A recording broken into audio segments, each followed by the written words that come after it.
Right. Hi, everybody. I'm back. This is Getrude Matshe here in Wellington, New Zealand, and welcome to Her Story podcast. I have another inspiring woman that I'm talking to today by the name of Susan Reeves. Susan, how are you? I'm great. It's terrific to be here with you. Please just introduce yourself to all of my listeners. Where are you based? How old are you? And in one line, how would you describe your life?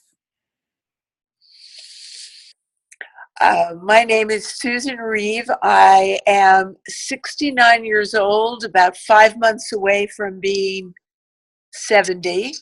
And I'm in the United States. At this moment, I'm in Florida, in the United States. And how I would describe my life. Right now I would describe it with the title of Godmother. And Oh, it's quite a journey to get here. tell me a little bit about your story. So I was a very desired, wanted child. My father, in his 40s, was a widower, and his daughter from his first marriage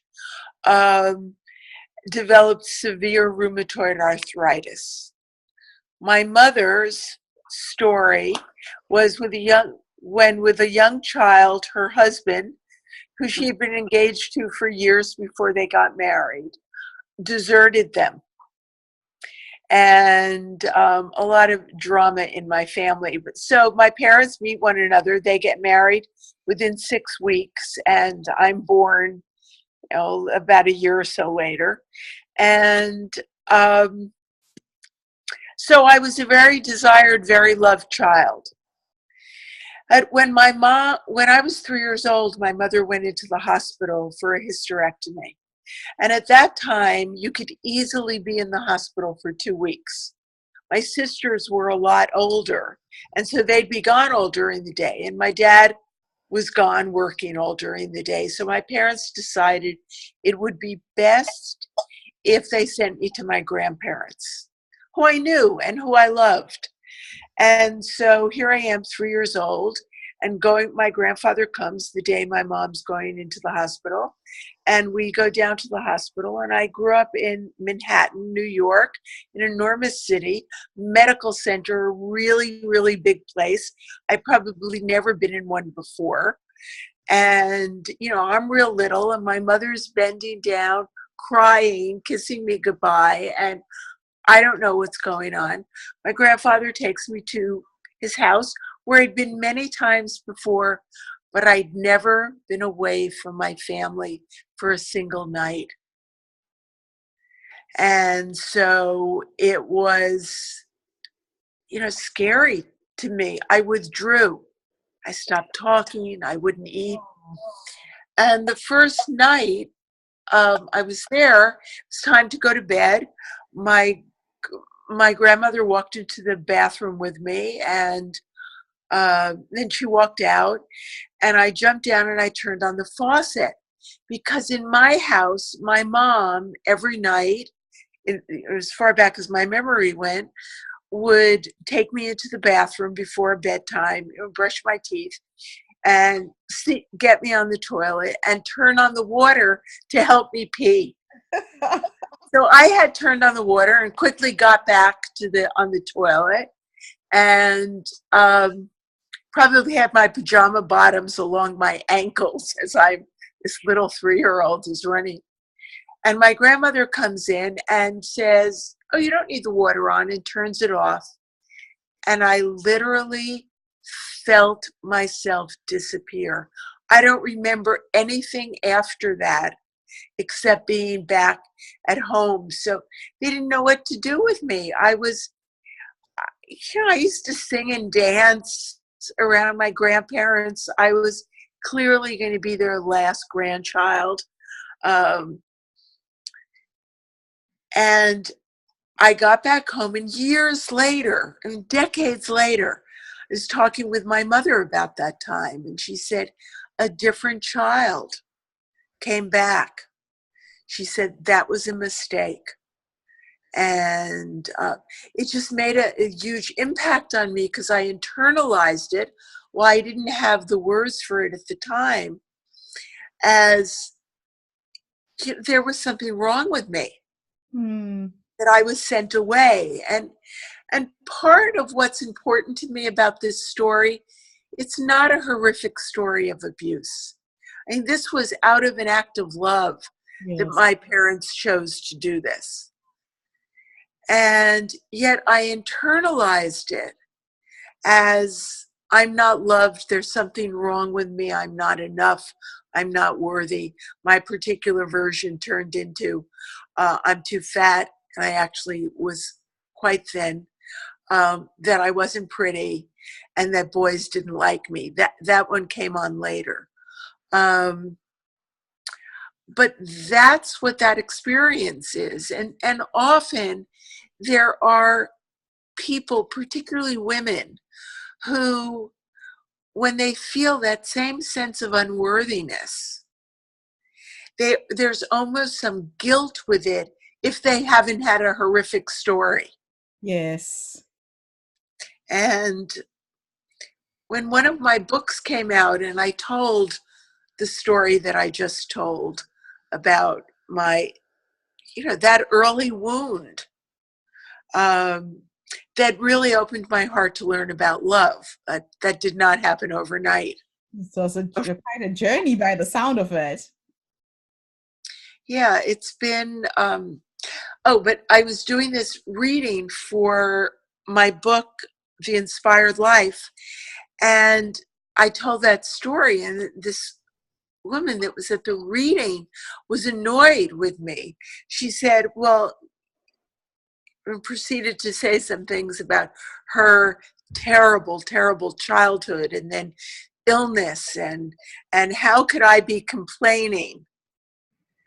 And so, we all have our wounds. We all have those places that open our hearts. And so whatever the cause of our I'm not enoughness, our brokenheartedness, Yes. it's a call for each of us to heal. And every individual person has a different experience. Yes. So what did you then go on to do career-wise? I wound up getting a master's degree in rehabilitation counseling. And I just realized the other day, this made me laugh, that that I'd said the word so many times but hadn't really got their meaning, is that my first husband, Bill, was in a clinical psychology program, and he told me it would be too hard for me, and I believed it. Oh, wow. So anyway, I went into this fabulous rehabilitation counseling program in the middle of Ohio with wound up my dearest friend, and got this degree. And then we traveled cross country in a camper for 10 months, which was a real eye-opener for somebody who had grown up in Manhattan. Yes. Just saw a little photo in a geography book about a farm. So I had no idea what size a huge farm really was. Oh gosh. So you got to experience the United States on the road. And with Bill, and that was just such a fabulous experience. And I really learned about being alone together with somebody. I mean, we lived in this little camper bolted onto a pickup truck. And, so the space was small. That was one of the gifts of that trip. And during that trip, we stopped in what was then called an occult bookstore across the United States. Right. And it was the owner who was running it. This was 74 to 75. And, we'd ask about, well, why did you start this bookstore? And one story just stands out in my mind. The woman said her father had passed, her father had died, and one night he came to her at the end of their bed, the bed that she and her husband shared, and told her that she had to do this. Oh, wow. And in each bookstore that we visited, we would we would say to the owners, we could buy one book. What book do you recommend? So we got great books and found out about, mystery schools, and it was a very, very fascinating time and really a wonderful experience in my life. Hmm. So anyway, my first job after that was director of a social service department at a rehabilitation center, and I led groups for like for parents of children with severe disabilities, disabling. It could be emotional, mental, and physical. Okay. And and I had grown up with a sister with severe rheumatoid arthritis. So, and there were times I was embarrassed about her, Oh, in my life. So leading these groups was such a helpful way for me to become aware of my own experience. now you mentioned the death of a sibling when you emailed me. Is that the same sister who died? Yes, my father's daughter, my sister Ruth, by the time I was born, she was severely crippled. I mean, you would notice if she walked down the street. And she was 21 years older Oh, there's a than, big age gap between you. and it was in some ways like having a second mother, because my mother was almost 40 when I was born. Okay. So it kind of had these two mothers. And how did her death impact on you? Just shortly after your wedding, I think you said. Yeah, it happened a very short time. Within 2 weeks after our wedding, the day we got married in Manhattan, we met in Ohio. We had gone to Ohio State, and the day before we got to New York, which was like 2 days before the wedding, she had been hospitalized. And I think they thought initially it was pneumonia. Anyway, she didn't come to the wedding. But there was also this feeling that Bill had, and she didn't think I should marry Bill. So, I mean, her behavior towards me then changed a lot. Instead of calling me regularly, she wasn't. But it was, I was sad. I was depressed. I had also just gotten married. So even though we had lived with one another for a few months, all of these very conventional 1950 views of marriage, and for much longer than that as well, Mm. surfaced within me. Oh, wow. Um, and I was crying a lot. No matter what does a man want? A man wants his woman to be happy. Yes. It's that simple. I was miserable, and it wasn't about him. And he, as far as I know, he may say it differently, but he told me this once, that he believed that she didn't want me to marry him. Okay. So, I mean, all of this stuff going on then resulted in his having an affair. Oh, boy. So I was a wreck. But in the meantime, my job was a marriage and divorce counselor in a family court system in Toledo, Ohio, which at one time had been a model court in the United States in terms of really focusing on the child's need. Okay. So if you filed for divorce and were under the age of 14, I mean, you had kids 14 or younger, you would have to see one of us. There were about 8 of Okay. us, marriage counselors.